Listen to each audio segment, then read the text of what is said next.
राधे राधे दोस्तों। सबसे पहले आप सभी का स्वागत है मेरे चैनल काव्या कजरी पर। कार्तिक मास के कृष्ण पक्ष की चतुर्थी तिथि को महिलाएं अपने पति के मंगल, दीर्घायु एवं अखंड सुहाग की प्राप्ति के लिए निर्जला व्रत रखती हैं। करवा चौथ का व्रत पति पत्नी के अखंड प्रेम और त्याग की चेतना का प्रतीक है। इस दिन महिलाएं व्रत रखकर दिन भर भगवान से अपने पति के मंगल कामना के लिए प्रार्थना करती हैं। महिलाएं दिन भर व्रत रखकर शुभ मुहूर्त में चंद्रमा के साथ शिव, पार्वती, गणेश, कार्तिकेय की भी पूजा करती हैं। आज के समय में करवा चौथ व्रत नारी शक्ति का प्रतीक पर्व है। व्रत पूजा के दौरान महिलाएं करवा चौथ व्रत की कथा पढ़ती हैं। कहा जाता है व्रत कथा के पढ़े बिना या सुने बिना व्रत अधूरा माना जाता है। करवा चौथ की कथा कुछ इस प्रकार है। प्राचीन समय में करवा नामक स्त्री अपने पति के साथ एक गांव में रहा करती थी। एक दिन उसका पति नदी में स्नान करने गया। नदी में मगरमच्छ उसका पैर पकड़कर अंदर ले जाने लगा। तब पति ने अपनी सुरक्षा निमित्त अपनी पत्नी करवा को पुकारा। उसकी पत्नी ने भागकर पति की रक्षा के लिए एक धागे से मगरमच्छ को बांध दिया। धागे का एक सिरा पकड़कर उसे पति के साथ यमराज के पास पहुंची। करवा ने बड़े ही साहस के साथ यमराज के प्रश्नों का उत्तर दिया। यमराज ने करवा के साहस को देखते हुए उसके पति को वापस कर दिया और साथ ही करवा को सुख समृद्धि का वर दिया और कहा, जो स्त्री इस व्रत को करके करवा को याद करेगी उनके सौभाग्य की मैं रक्षा करूंगा। कहा जाता है इस घटना के दिन कार्तिक मास की कृष्ण पक्ष की चतुर्थी तिथि थी। तभी से करवा चौथ व्रत का रखने की परंपरा चली आ रही है। इस प्रकार है, प्राचीन काल में एक साहूकार के 7 लड़के और एक लड़की थी। एक बार कार्तिक मास के कृष्ण पक्ष की चतुर्थी तिथि को सेठानी सहित उसकी 7 बहुएं और उसकी बेटी ने भी करवा चौथ का व्रत रखा। रात्रि के समय जब साहूकार के सभी लड़के भोजन करने बैठे तो उन्होंने अपनी बहन से भी भोजन कर लेने को कहा। इस पर बहन ने कहा, भाई अभी चांद नहीं निकला, चांद के निकलने पर उसे अर्घ देकर ही मैं भोजन करूंगी। साहूकार के बेटे अपनी बहन से बहुत प्रेम करते थे। उन्हें अपनी बहन का भूख से व्याकुल चेहरा देखकर बेहद दुख हुआ। साहूकार के बेटे नगर से बाहर चले गए और एक पेड़ पर चढ़कर अग्नि जला दी। घर वापस आकर उन्होंने अपनी बहन से कहा, देखो बहन, चांद निकल आया है, अब तुम अर्घ देकर भोजन ग्रहण करो। साहूकार की बेटी ने भाभियों से कहा, देखो चांद निकल आया, तुम लोग भी अर्घ देकर भोजन कर लो। ननद की बात सुनकर भाभियों ने कहा, बहन अभी चांद नहीं निकला है, तुम्हारे भाई तुम्हें धोखे से अग्नि जलाकर उसके प्रकाश को चांद के रूप में तुम्हें दिखा रहे हैं। साहूकार की बेटी अपनी भाभियों की बात अनसुनी करते हुए भाइयों द्वारा दिखाए गए चांद को अर्घ देकर भोजन किया। इस प्रकार से करवा चौथ का व्रत भंग करने के कारण विघ्नहर्ता भगवान श्री गणेश साहूकार की लड़की पर नाराज हो गए। गणेश जी की नाराजगी के कारण उस लड़की का पति बीमार पड़ गया और घर में बचा हुआ सारा धन उसकी बीमारी में लग गया। साहूकार की बेटी को जब अपने किए हुए दोषों का पता चला तो उसे बहुत पश्चाताप हुआ। उसने गणेश भगवान से क्षमा प्रार्थना की। फिर से विधि विधान पूर्वक चतुर्थी का व्रत शुरू कर दिया। उसने उपस्थित सभी लोगों का श्रद्धा अनुसार आदर किया। उसके पश्चात उसने आशीर्वाद ग्रहण किया।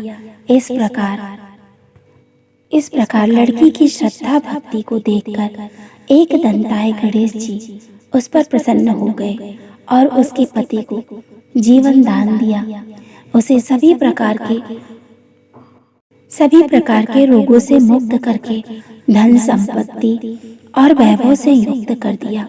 इस प्रकार यदि कोई भी छल कपट लोभ लालच को त्याग कर श्रद्धा और भक्ति भाव पूर्वक चतुर्थी का व्रत पूर्ण करता है तो वो जीवन में सभी प्रकार के दुखों और कलेशों से मुक्त होता है और सुखमय जीवन व्यतीत करता है। करवा चौथ की भी एक कहानी है।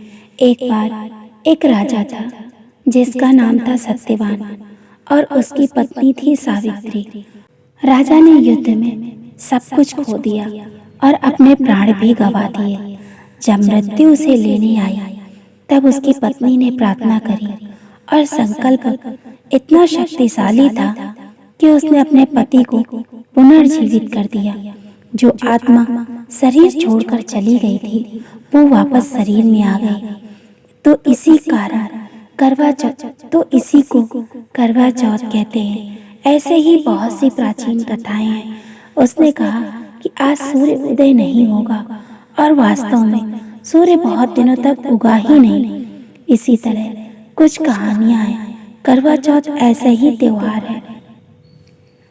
करवा चौथ की पौराणिक कथा कुछ इस प्रकार है। एक बार पांडु पुत्र अर्जुन तपस्या करने के लिए नीलगिरी पर्वत पर गए। इधर द्रौपदी बहुत परेशान थी। उनकी कोई खबर न मिलने पर उन्होंने कृष्ण भगवान का ध्यान किया और चिंता व्यक्त की।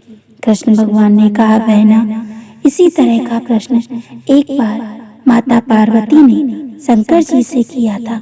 तब शंकर जी ने माता पार्वती को करवा चौथ का व्रत बतलाया। इस व्रत को करने से स्त्रियों को अपने सुहाग की रक्षा हर आने वाले संकट से वैसे ही करती हैं जैसे एक ब्राह्मण ने की थी। प्राचीन काल में एक ब्राह्मण था। उसके 7 लड़के, एक गुणवती लड़की थी। एक बार लड़की मायके में थी तब करवा चौथ का व्रत पड़ा। उसने व्रत को विधिपूर्वक किया। पूरे दिन निर्जला रही, कुछ खाया पिया भी नहीं। पर उसके सातों भाई परेशान थे कि बहन को प्यास लगी होगी। एक बार लड़की अपने मायके में थी तब करवा चौथ का व्रत पड़ा। उसने व्रत को विधिपूर्वक किया। पूरे दिन निर्जला रही, कुछ खाया पिया नहीं। पर उसके सातों भाई परेशान थे कि मेरी बहन को प्यास लगी होगी, भूख लगी होगी। पर बहन चंद्रोदय के बाद ही जल ग्रहण करेगी। भाइयों से रहा नहीं गया। उन्होंने शाम होते ही बहन को बनावटी चंद्रोदय दिखा दिया। एक भाई पीपल के पेड़ पर छलनी लेकर चढ़ गया और दीपक जलाकर छलनी से रोशनी उत्पन्न कर दी। तभी दूसरी भाई ने नीचे बहन को आवाज दी, देखो बहन, चांद निकल आया, पूजन कर भोजन ग्रहण करो। बहन ने भोजन ग्रहण किया। भोजन ग्रहण करते ही उसके पति की मृत्यु हो गई। अब वो दुखी होकर विलाप करने लगी। तभी वहां से रानी इंद्राणी निकल रही थी। उनसे उसका दुख ना देखा गया। ब्राह्मण कन्या ने उनके पैर पकड़ लिए और अपने दुख का कारण पूछा।